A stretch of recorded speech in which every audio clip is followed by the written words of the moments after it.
네, 여러분 안녕하십니까. 10분 소당 이야기 한자, 오늘 제 30강을 시작합니다. 30강 첫 번째 글자는 아침단입니다. 자, 글자 구조 보시겠습니다. 자, 글자 구조. 태양을 뜻하는 날, 일이 있고 한이를 아래에 썼습니다. 한이를 아래에 쓸 때는 땅이라는 뜻이라고 했죠. 자, 그래서 아침 태양이 땅 위에 솟아오르는 아침단. 아침 태양이 땅 위에 솟아오르는 아침단. 아침단이 들어간 활용어는 일단이라고 하는 말이 있어요. 한일에 아침단을 쓰면 한 번 또는 우선 잠깐이란 뜻입니다. 일단 이것부터 해야겠다라는 말을 쓰기도 하죠. 다음 원단이라는 말이 있습니다. 으뜸 원자에 아침단자를 써서 1월 1일 설날 아침을 원단이라고 합니다. 다음은 볕양입니다. 자, 볕양의 글자 구조는 언덕을 뜻하는 글자와 앞서 배웠던 아침단의 글자, 그리고 말물이 있습니다. 언덕은 앞강의에서 제가 얘기했는데 재미있게 제치로 기억하자 그랬죠. 언덕은 어디 있느냐? 31번지에 있습니다. 그래서 3처럼 생긴 글자를 먼저 쓰고 31번지에 있는 언덕이라고 기억하면 좋겠습니다. 그리고 말물은 세 가지의 뜻을 가지고 있다고 그랬어요. 덩어리를 써는 모양을 가진 뜻 하나, 그 다음 깃발을 내리면서 금지하다, 못하게 한다는 뜻 하나, 또 햇빛 내리쬐는 세 가지의 뜻을 가지고 있습니다. 여기서는 햇빛 내리쬐다로 해석합니다. 자, 그래서 볕양의 한자 이야기는 언덕에서 아침 햇살 내리쬐는 볕양, 언덕에 아침 햇살이 내리쬐는 볕양, 볕양이 들어가는 활용어는 양지하면 볕양의 땅지를 써서 햇빛이 바로 드는 남쪽으로 향한 곳이 양지입니다. 그리고 석양이라는 말이 있어요. 저녁석에 볕양을 쓰면 해질 무렵의 저녁 나절의 해를 석양이라고 합니다. 자, 다음 글자는 마당장입니다. 글자 구조를 보니까 땅을 뜻하는 흑토가 있고 앞서 배웠던 아침단이 있고 또 역시 말물, 햇살 내리쬐는 의 뜻을 가진 말물이 있습니다.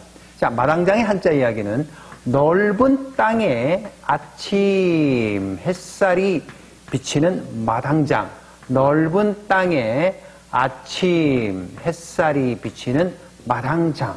자, 마당장이 들어간 활용어.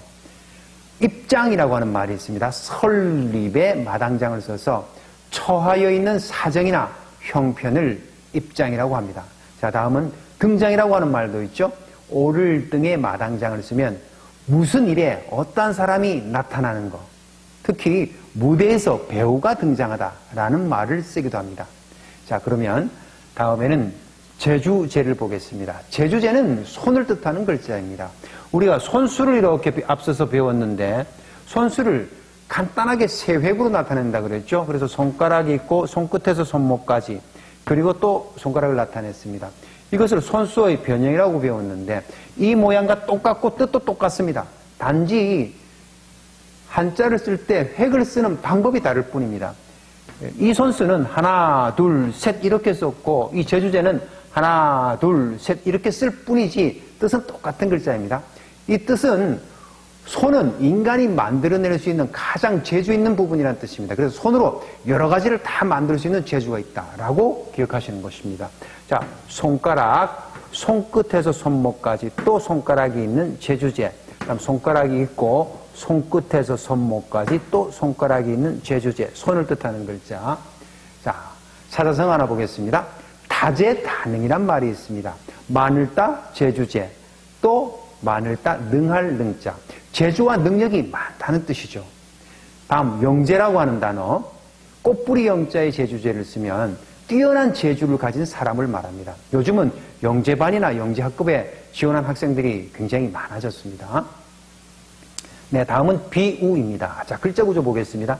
하늘을 위에 썼죠? 그러면 하늘이란 뜻입니다. 하늘을 아래에 쓰면 땅이란 뜻이고, 자, 그리고 멀경이 있고, 덧풀맥으로 봐도 됩니다. 그리고 물의 변형, 물수의 변형이 있죠? 자, 글자 구조 정리하겠습니다. 하늘 멀리에서 떨어지는 물방울이 비우 또는 하늘에 구름이 덮이더니 떨어지는 물방울이 비우라고 정리해도 되겠습니다. 자, 비우가 들어간 사자성 하나 보겠습니다. 우후죽순이라고 하는 말이 있습니다. 비우, 뒤후, 대나무죽, 죽순순. 비가 온 뒤에 솟아나는 죽순이라고 하는 뜻인데, 죽순은 비가 오고 나면 그 이후에 그냥 10cm, 20cm 자라는 것이 아니고 50cm, 60cm, 70cm 푹푹 자랍니다. 그래서 어떤 일이 짧은 시간 동안 일시에 많이 일어남을 이르는 말이 우후죽순이라는 말입니다. 자, 다음 글자는 번개전입니다. 글자 구조 보겠습니다. 앞서 배웠던 비우가 있고 태양을 뜻하는 날일이 있고 파인부를 이렇게 썼습니다. 자, 이 글자의 의미는 비가 내릴 때 햇빛처럼 번쩍하는 것, 그것이 번개란 뜻입니다. 정리하겠습니다. 비가 내릴 때 햇빛처럼 번쩍하는 번개전. 비가 내릴 때 햇빛처럼 번쩍하는 번개전. 자, 번개전이 들어간 정광석화라고 하는 사자성어가 있어요. 번개전, 빛광, 돌석, 불화를 써서 번개불도 짧은 시간에 번쩍하지만 돌을 부딪혀서 이렇게 불꽃을 내는 부싯돌도 번쩍한다 이 말입니다. 짧은 시간 동안. 그래서 아주 짧은 시간을 정광석화라고 합니다. 다음은 온전전입니다. 자, 온전전은 칠판에 그려둔 그림을 한번 봅시다. 구슬이 이렇게 있었는데 구슬의 구멍 안에 실을 다 꿰었어요. 그래서 실을 완전히 꿰었다는 글자입니다. 자, 구멍 속에 실이 들어가 있어요. 들입이 있고, 요 임금왕이 아닙니다. 이것은 구슬옥입니다. 점이 없어도 구슬옥입니다. 자, 구멍 안에 실이 들어가서 구슬을 완전히 꿰은 온전전. 구멍 안에 실이 들어가서 구슬을 완전히 꿰은 온전전. 온전전이 들어간 활용어는 완전이라고 하는 말이 있어요. 완전할 완자에 온전전자를 쓰면 부족한 것이 없고 흠이 없다라는 말입니다. 다음 안전이라고 하는 말, 편한 안자에 온전전을 써서 편안해서 위험성이 없다는 말이 안전이라는 말입니다. 자, 다음은 아침조라는 글자 보겠습니다. 자, 글자 구조를 보니까 열십이 있고 날일이 있고 또 열십이 있죠. 여기서 열십은 나뭇가지를 뜻하는 글자입니다. 열십은 많다, 나뭇가지, 침, 이 세 가지의 뜻으로 쓰인다고 그랬죠. 자, 그래서 나뭇가지에 해가 뜨고 아침이라고 하는 것은 채 날이 밝지 않아서 저녁달이, 조각달이 아직까지 남아있는 그때, 태양과 달이 공존하는 그때가 아침이다 라고 정리를 하시는 겁니다. 자, 그래서 나뭇가지에 해가 뜨고 조각달이 희미하게 남아있는 아침조. 나뭇가지에 해가 뜨고 조각달이 희미하게 남아있는 아침조. 이 조는 어떤 나라의 조정 또는 왕조를 뜻하는 글자로 많이 씁니다. 자, 그래서 활용어에 조선이라고 하는 말이 있는데, 조선은 아침조에 고울선자를 써서 우리나라 옛날 때부터 써 내려오던 이름입니다. 고려시대 다음에 생긴 나라도 조선이지만 우리 당군 신화가 있었던 그 나라도 고조선입니다. 자, 그리고 조석이라는 말도 있어요. 아침조에 저녁석을 쓰면 아침과 저녁을 아울러 이루는 말이 조석이란 말입니다. 자, 다음은 또차입니다. 또차는 조상에게 제사를 지내는데 도마나 접시 위에 고기를 켜켜이 쌓아 올려서 재물을 풍성하게 바친다는 글자입니다. 조상, 재물을 뜻하는 글자입니다. 자, 그래서 다롤 모양이 있는데 어차피 다롤 모양은 고기육의 변형이라고 그랬습니다. 고기를 층층이 도마나 접시 위에 쌓아 올린 또차 정리하겠습니다.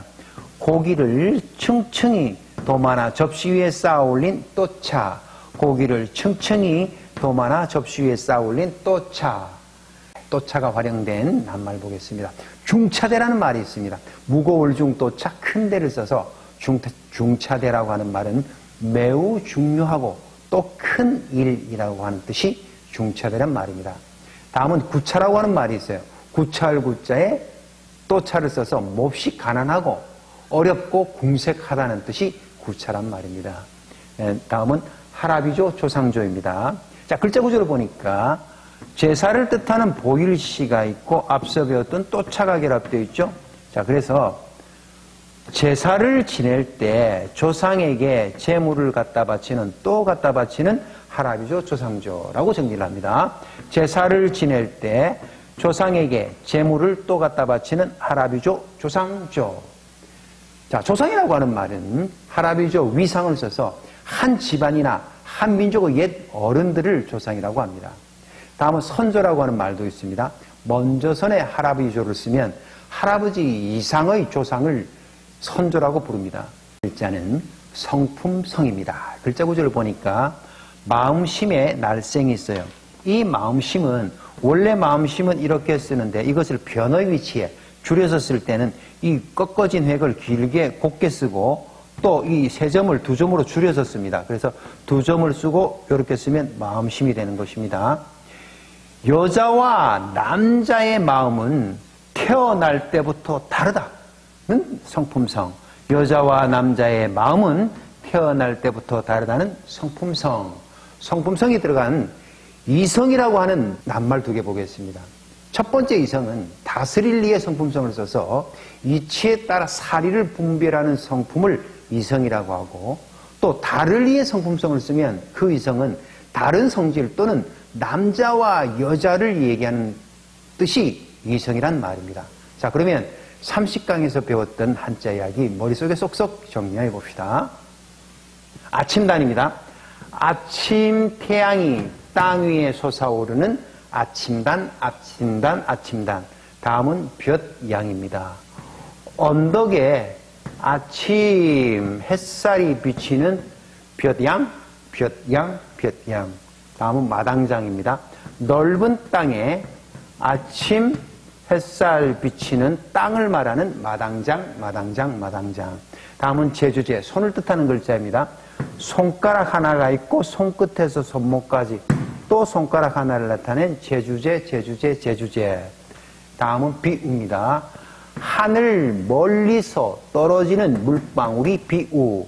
하늘에 구름 덮이더니 떨어지는 물방울이 비우. 다음은 번개전입니다. 비가 내릴 때 햇빛처럼 번쩍하는 번개전, 번개전, 번개전. 자, 다음은 온전전입니다. 구멍 안에 실이 들어가서 구슬을 완전히 꿰는 온전전, 온전전, 온전전. 다음은 아침조입니다. 나뭇가지에 해가 뜨고 희미한 조각달이 아직 남아있는 아침조, 아침조, 아침조. 다음은 또차입니다. 고기를 층층이 도마나 접시 위에 쌓아 올리고 조상에게 제사를 지낸다는 또차, 또차, 또차. 다음은 할아비조, 조상조입니다.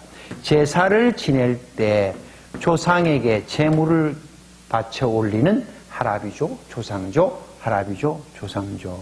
다음은 성품성입니다. 마음심의 날생, 여자와 남자의 마음은 태어날 때부터 완전히 달랐던 성품성, 성품성, 성품성. 자, 30강 이야기도 재밌게 잘 들으셨나요? 복습은 언제나 빠르게 2번, 3번 꼭 하시기 바랍니다.